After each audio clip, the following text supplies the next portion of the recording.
एक उपक्रम, एक नवीन कार्यक्रम कार्यकर्त्यांना आणि आधीच महाराष्ट्राच्या जनतेला सुद्धा दिलेला आहे. तर त्याबद्दल सविस्तर सांगा की कशा पद्धतीने त्याला प्रतिसाद मिळणं अपेक्षित आहे. आजच एकच दिवस झालेला आहे. वेबसाईट कशी असेल, काय काय त्यामध्ये तुम्हाला मुळात बघा असं आहे की अनेक गोष्टीचे स्टार्टअप्स आपल्याकडे तयार होतात. अनेक वेगवेगळ्या लोकांच्या कल्पना असतात. त्या कल्पना त्यांनी नेमक्या कोणाकडे मांडायच्या याच्या संदर्भातला एक व्यासपीठ त्यांच्याकडे नसतं.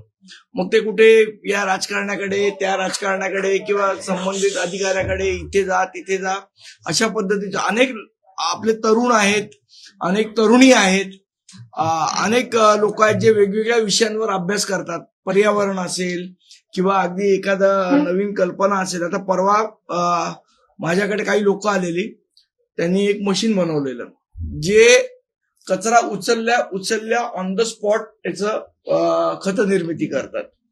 तर अशा वेगवेगळ्या विविध, आता ह्या लोकांना जर महानगरपालिकेमध्ये ते मशीन द्यायचं, त्यांना नेमकं माहित नसतं की कुठल्या कोणाकडनं अप्रोच करायचं, कसं अप्रोच करायचं. मला असं वाटतं या सगळ्या संदर्भातल्या लोकांसाठी हे व्यासपीठ सन्माननीय राजसाहेबांनी उपलब्ध करून दिलेलं आहे. हे काही फक्त कार्यकर्त्यांसाठी नाहीये, तर महाराष्ट्रातली जी जनता आहे, ज्यांच्याकडे अभिनव कल्पना आहेत, अशा अनेक तरुण तरुणी आहेत, तर त्यांना एक व्यासपीठ मिळावं.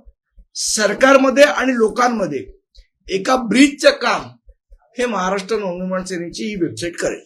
एकंदर तुम्ही काल असं उल्लेख केला की जिकडे कोकणात ट्रेन सोडली जाते तिकडे आता परप्रांतीयांना घेण्यासाठी कदाचित अशा ट्रेन उत्तर प्रदेशलाही सोडल्या जातात. कदाचित नाही, दादर रत्नागिरी आपली ट्रेन होती, पॅसेंजर ट्रेन, ही रद्द केली या लोकांनी आणि त्याच्या जागी दादर गोरखपूर एक्सप्रेस चालू केली. आमचा आक्षेप ह्या गोष्टीवर आहे की एवढी दादर गोरखपूर एक्सप्रेस करायची गरज काय. आमच्या महाराष्ट्रातल्या लोकांनी महाराष्ट्रात फिरायचं नाही आणि परप्रांतांसाठी तुम्ही स्पेशल, बरं त्याची मागणी कोणी केलेली हे पण सांगतो तुम्हाला. शुक्ला नावाचा खासदार आहे, त्याचं पत्रही आहे, मी ट्विटरवर बघितलं. शुक्ला नावाचा खासदार आहे, त्यांनी संसदेत मागणी केली अश्विनी वैष्णव यांच्याकडे आणि त्यांनी ते पत्र दिलं त्यांना. म्हणजे तिथले खासदार मागणी करणार महाराष्ट्राच्या संदर्भात आणि मग आमच्या महाराष्ट्राचे खासदार काय संसदेत झोपतायत का, लपा काढतायत का, हा महत्वाचा विषय आहे. मला असं वाटतं ते पत्रही असेल माझ्याकडे. हे बघा, त्या कोणतरी राजेंद्र आकलेकर म्हणून आहे, त्यांनी ते पत्र ट्विटरवर टाकलंय. हे ते पत्र आहे. रवी किशन शुक्ल म्हणून खासदार आहेत, त्यांनी ते रेल्वे खात्याला पत्र दिलं आणि त्यांना जे उत्तर दिलं अश्विनी वैष्णवांनी, आपको यह जानकर प्रसन्नता होगी कि स्पेशल गाड़ी 0102701028 दादर गोरखपुर के नियमित परिचालन को स्वीकृत कर दिया गया है. अब यह गाड़ी number so and so Dadar Gorakhpur express के रूप में परिचालित होगी. सादर अश्विनी वैष्णव. मग आपले खासदार काय झोपा काढतायत का नुसतीच खासदारांची फोडाफोडी करायची आहे. महाराष्ट्राच्या प्रश्नांवर लक्ष कोण देणार, हा महत्वाचा विषय आहे त्याच्यामध्ये.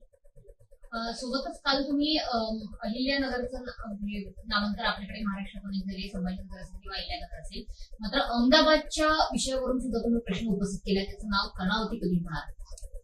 नाही, बरोबर आहे ना. काय आहे, जो तो येतो महाराष्ट्राला उपदेश देतो की मराठी, आपण जेव्हा मराठी माणसाबद्दल, महाराष्ट्राबद्दल, नाही तुम्ही हिंदू म्हणून एकत्र आलं पाहिजे. मग आमचा प्रश्न असा आहे की आम्ही हिंदू आहोत हे आम्ही दाखवलेलंच आहे वेळोवेळी. आम्ही औरंगाबादचं नाव संभाजीनगर केलं, आम्ही अहमदनगरचं नाव अहिल्यानगर केलं. बरं, मोदी साहेबांनी तिकडे ते जनपदचं नाव कर्तव्यपथ केलं, राजपथचं नाव कर्तव्यपथ केलं, त्यांच्या स्वतःचं बंगल्याचं नाव. मग अहमदाबादचं नाव बदलायला काय प्रॉब्लेम आहे. मग त्या अहमदाबादचा कर्णावती कधी होणार, कदाचित इतिहास माहित नसेल तर तोही सांगतो. चालुक्य राजा होता कर्ण नावाचा, 1140 साली त्यांनी ते शहर वसवलं. आजचं जे अहमदाबाद आहे ते त्यावेळेचं शहर चालुक्य राजांनी वसवलेलं. ते सोळंकी जो एक गुजरात मधला एक समाज आहे, त्या समाजाचं प्रतिनिधित्व करणारे चालुक्यांचे राजे होते.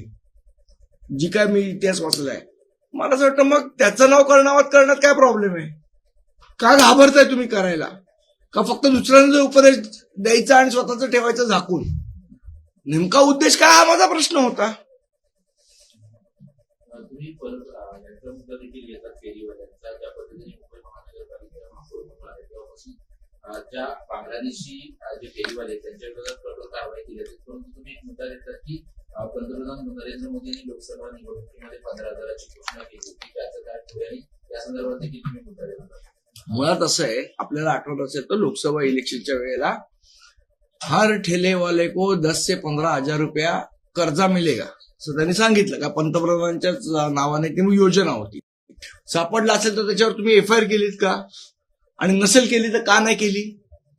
त्या सगळ्या प्रश्नांची उत्तर सरकारला द्यावी लागतील ना, निदान महापालिकेला तरी द्यावी लागतील. फेरीवाले स्टेशनच्या 150 मीटर नको हा मुद्दा महाराष्ट्र नवनिर्माण सेनेचाच आहे, त्याचं आम्ही समर्थनच करतो. पण आमचा मुद्दा असा आहे की जर तुम्ही बांगलादेशी फेरीवाल्यांना हटवण्याबद्दल आमचं दुमत नाही, त्यांना हटवलं पाहिजे. जे अनधिकृत फेरीवाले आहेत ते हटवले पाहिजे. आमची मागणी आहे की मग अधिकृत फेरीवाला जे धोरणाच्या संदर्भात सुप्रीम कोर्टाचा जो आदेश आहे त्याची अंमलबजावणी का नाही महानगरपालिका करत आहे? तुम्ही फेरीवाला धोरणाची अंमलबजावणी का करत नाही आहात याचं उत्तर एकदा तुम्हाला द्यावं लागेल. सगळे अनधिकृत फेरीवाले गेले पाहिजेत का? तर गेलेच पाहिजेत, त्याच्यामध्ये काही वाद नाही.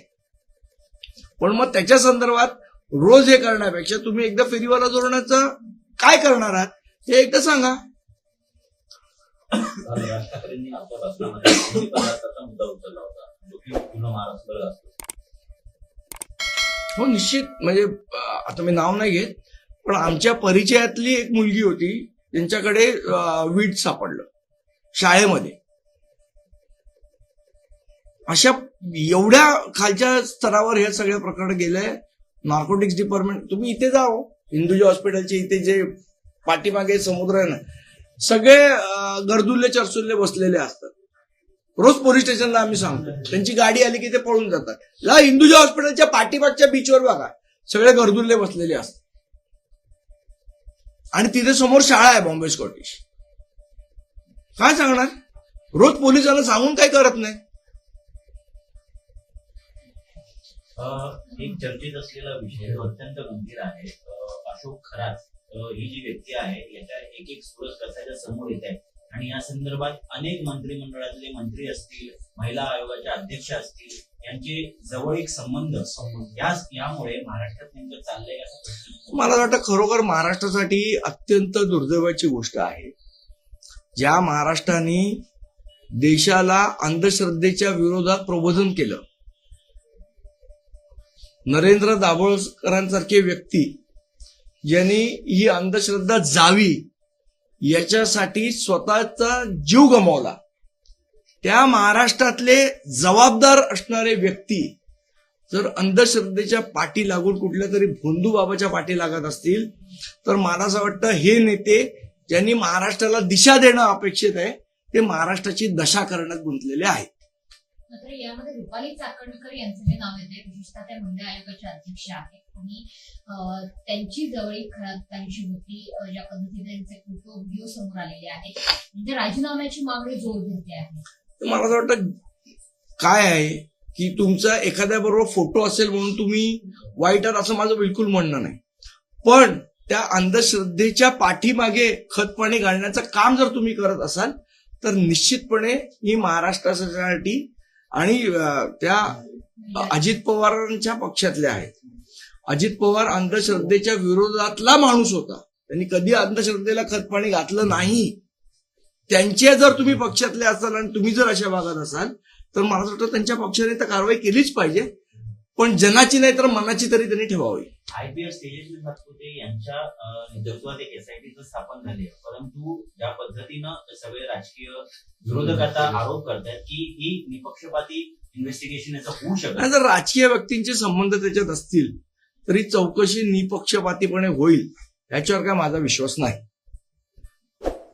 नेमकं काय कोण मला सांगा, कोणी IPS अधिकारी जरी तुम्ही नेमली असेल तरी जर एवढ्या राजकीय पक्षांच्या बरोबर त्या माणसाचे त्या खराचे संबंध असतील तर या राजकीय पक्षांचा दबाव त्या IPS अधिकाऱ्यांवर येणार नाही याची काय गॅरंटी?